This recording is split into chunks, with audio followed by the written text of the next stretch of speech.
Today we have Lordknightmon versus Diaboromon. These are both strong decks for the BT5 meta right now for Digimon card game. It's going to be very interesting to see how it plays out.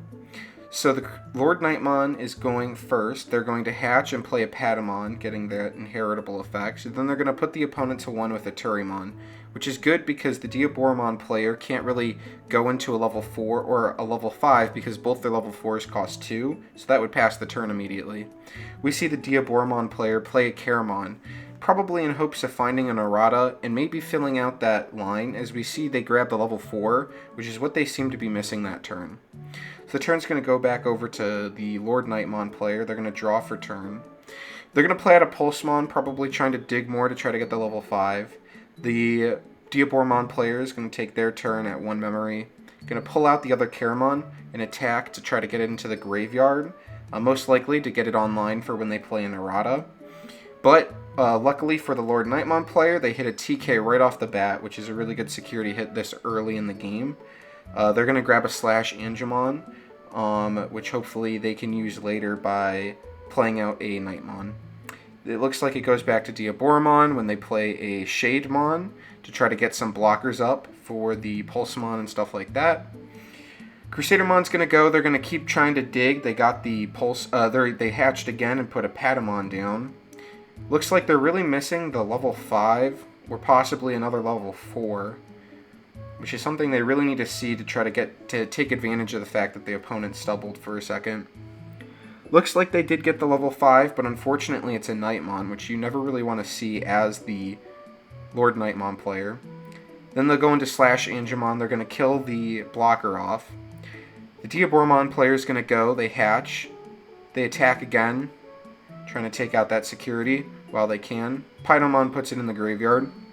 Now the Diaboromon player really is hoping to try to build a line in their raising zone and bring it out and really do some big damage to the Lordknightmon player, since the Lordknightmon player has an advantage. They get all the way up to Infirmon before they pass the turn. Lordknightmon player brings out the Patamon. Again, no reason to keep it in the raising area.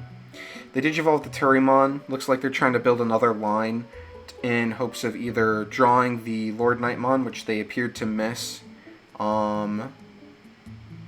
They also seem to be struggling again on level 5s, indicative by the Nightmon they had to Digivolve into.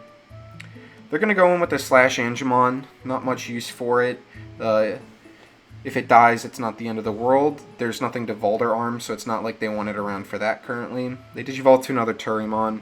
Looks like they're just trying to dig and get into anything that'll allow them to go higher.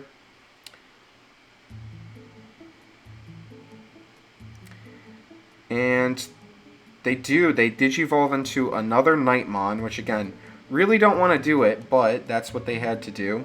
The Diaboromon player is going to pull out their Infirmon line. They finally get to their Diaboromon. They're going to bring out a token. Luckily for the Lordknightmon player, they do not have an errata on the field. They will attack with the Diaboromon, killing the Slash Angemon line to try to clear out the Lordknightmon's player board, so they can't keep just attacking for free. It's really important in these games to make sure that you are dealing as much damage but also maintaining the board state. As we see, the Diaboromon player had to pass the turn with quite a bit of memory by playing a Monzemon, or Monzemon, something that probably shows they're missing their level 3, and War Monzemon is nice with its play cost. Now the other player hatches and then goes into Starmon to keep digging. They're probably really looking for another Crusadermon. They don't, but they do have another Slashmon, which is going to help clear up the board. Now, they have control over the board, but they're stumbling on taking advantage over by getting into the Crusadermon. And they really need to do that before the Diaboromon player can build up another line and really start going crazy, because the more Diaboromons out there, the more at risk the promo Diaboromon is to really wreck someone's day. Looks like they do go into the Volder Arm, killing off the Diaboromon line, leaving the Diaboromon player with just 1 token. Not the greatest spot, but they do have some memory to try to build up. They're going to attack security. It's going to die to a Turymon. Pretty fair. The token probably wasn't going to be doing much going forward. They Digivolve into Kurisarimon in the zone. That's going to be helpful because it is the Rush inheritable. which will be really nice to kind of maybe swing the game back in their favor unexpectedly, if that's what the Diaboromon player wants to do. So yellow is going to bring out their Pytomon, it looks like, and unsuspend their Volderarm. They really need to get some more security damage in and try to close off this game before the Diaboromon player can start going crazy. Now that they have an errata, they'll gain the memory and get more tokens out, which can really wipe out the rest of yellow's security if they're not careful. They finally find the Lordknightmon. They're going to play it and pass it over to Diaboromon's turn. This is really strong. It looks like the Lordknightmon player is likely to take control of the game next turn and win, unless the Diaboromon player can come up with something or one of those securities is a blocker. Lordknightmon player goes into Diaboromon, but it may be a little late. They're going to get the 2 tokens.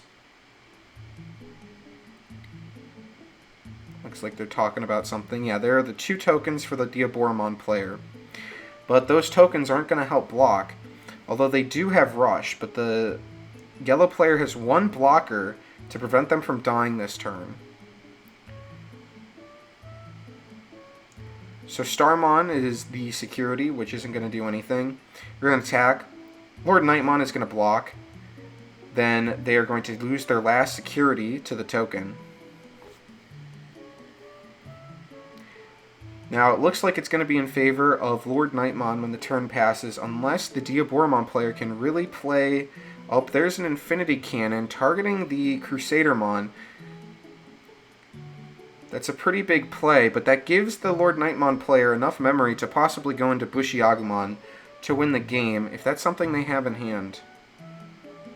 Because there is no blocker currently on Diaboromon's side.